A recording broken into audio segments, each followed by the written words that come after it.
featuring in our new series, In Character.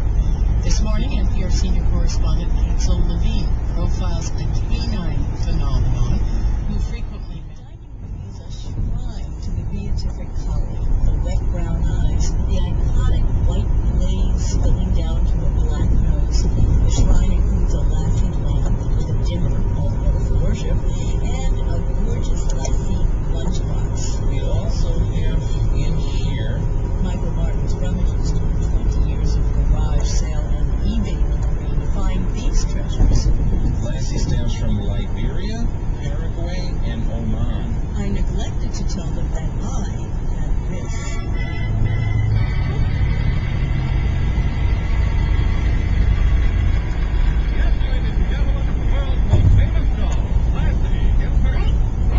Alas, you cannot always believe what you hear on the radio. Lassie, ladies and gentlemen, is a Ounce bottle. Learn more at v8juice.com. John and Catherine Debs funding the Bay Area Women's and Children's Center, providing service to low-income families at vawcc.org. And Ann and John Herman celebrating the Breakthrough Collaborative involving middle school students in learning and older students in teaching at breakthroughcollaborative.org. Well, there's some patchy fog in the area this morning. It will burn off to sunshine today. A beautiful day ahead with a high of 74. Clear tonight, a low of 58. It's 61 in Tampa, 59 in Sarasota, and 58 in Orlando. This is WUSF 89.7 Tampa, St. Petersburg, Sarasota, your NPR station, a service of the University of South Florida. It's 7 o'clock. Good morning. After a weekend of debates, presidential candidates... NPR's Gregory Pfeiffer has a report from the Georgian capital, Tbilisi. Saakashvili celebrated Orthodox Christmas last night, along with his official victory in last weekend's election with more than 52% of the vote. His main opponent, winemaker Yuvan Vechcheladze, polled 27%. After the service, Saakashvili praised the results.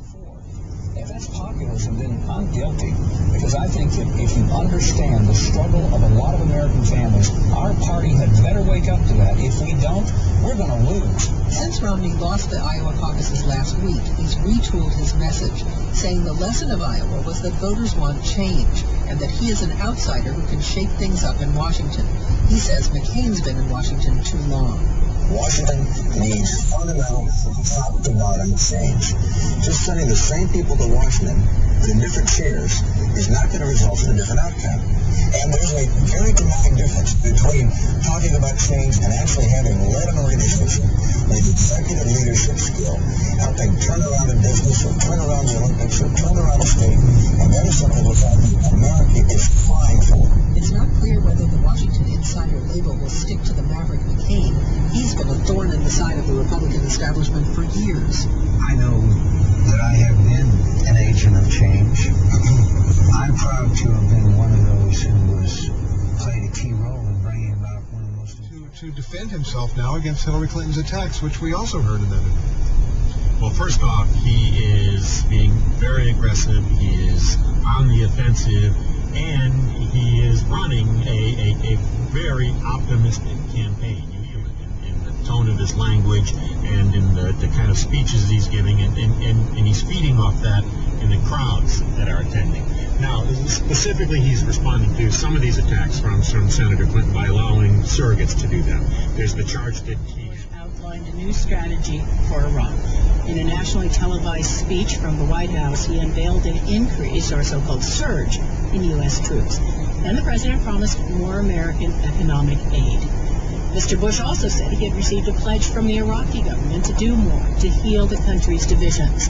Today we begin a series of 4 reports looking at the president's speech and what's been accomplished over the last will not be tolerated. In some cases, it has been tolerated by Maliki's Shiite-led government. In the Baghdad neighborhood of Sadia, an armed citizens group organized by the Americans was pulled off a checkpoint in the fall by the Iraqi government. Why? The citizens group was all Sunni. At the request of the Iraqi government, we did suspend them from operations. That's Major General Joseph Thill, who at the time commanded U.S. troops in Baghdad.